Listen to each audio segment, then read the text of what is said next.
자, 이번에는 상가 오피스텔 재건축에서 자주 질문 주시는 부분이에요. 조합원이 조합에 분양 신청하지 않은 경우, 재건축 결의에는 동의했지만 이후 분양 신청하지 않은 경우, 이런 경우에 조합이 곧바로 매도 청구가 가능한 것인가? 여기에 대해서 자주 질문을 주십니다. 이번 질문도 그러한 질문 중에 하나가 되겠습니다. 제가 질문을 한번 읽어보겠습니다.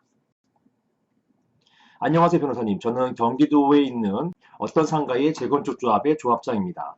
저희 상가는 재건축 결의를 하고 현재 재건축 사업이 진행 중에 있습니다.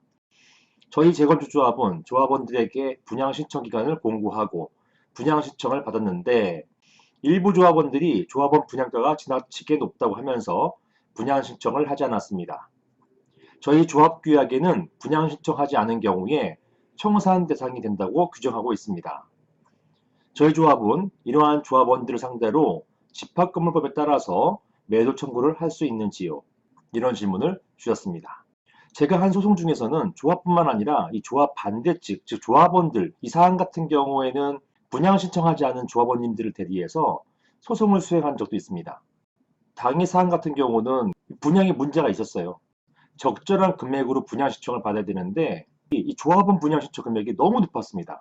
시가에 비해서 너무 높으니까 결론적으로 분양 신청을 못하게 된 거예요. 이게 이유가 있었습니다. 조합 사업에 방해하려고 분양 신청 안 한 게 아니라 적절한 분양 신청 금액이 전제가 돼야 되는데 분양 금액이 너무 높았던 거예요.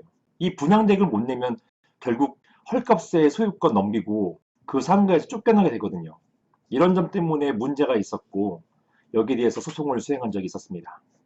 아무튼 제가 했던 사안에서는 다양한 쟁점들이 있었는데요. 이번 사안에서는 집합건물법상의 규정을 근거로 매도 청구 소송이 가능한지 여기에 대해서만 국한해서 한번 살펴보겠습니다. 먼저 관련법을 한번 보시겠습니다. 이런 상가 오피스텔, 오피스 같은 재건축은 도시정비법, 즉 도시 및 주거환경정비법이 아니라 집합건물의 소유 및 관리하는 법률, 즉 집합건물법에 따르죠. 이런 집합건물법에는 재건축 관련된 조항이 3개의 조항이 있어요. 그 중에 한 조항이 제48조로서 매도 청구에 관한 조항입니다. 한번 보시면 제1항입니다. 재건축 결의가 있으면 지패를 소집한 자는 지체 없이 그 결의에 찬성하지 아니한 구분 소유자에 대해서 그 결의 내용에 따른 재건축에 참가할 것인지 여부에 대한 회답을 서면으로 촉구해야 된다. 이게 2개월 기간을 줘야 되는 거예요.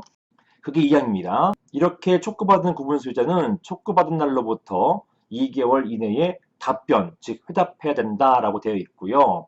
만약에 회답하지 않으면 재건축에 참가하지 않겠다라고 간주합니다. 제 사항 보시면 이 사항이 중요하죠. 만약에 제2항의 기간가 뭐였습니까? 2개월의 기간이었죠. 이런 2개월의 기간이 지나면 재건축 결의에 찬성한 각 구분 소유자 그리고 이 구분 소유자들에 따라서 매수 지정자로 지정된 자 일반적으로 조합이죠. 자, 이런 조합이 재건축에 참가하지 않겠다는 뜻을 회답한 구분 소유자에게 구분 소유권과 대지 사용권을 시가로 매도할 것 청구할 수 있다. 이게 바로 매도 청구권이에요. 자, 근데 보시는 것처럼 문제는 이렇게 매도 청구권 행사는요. 재건축에 참가하지 아니하겠다는 뜻을 회답한 구분 소유자인 것이지 재건축에는 참가하지만 분양 신청을 하지 않겠다. 이런 조합원님들 있잖아요. 이런 조합원님들도 여기에서 재건축에 참가하지 않겠다는 뜻을 회답한 구분 소유자를 보고 이러한 구분 소유자들과 마찬가지로 매도 청구권을 행사할 수 있는 것인가? 이게 이제 문제되는 것입니다. 자, 사안을 보시면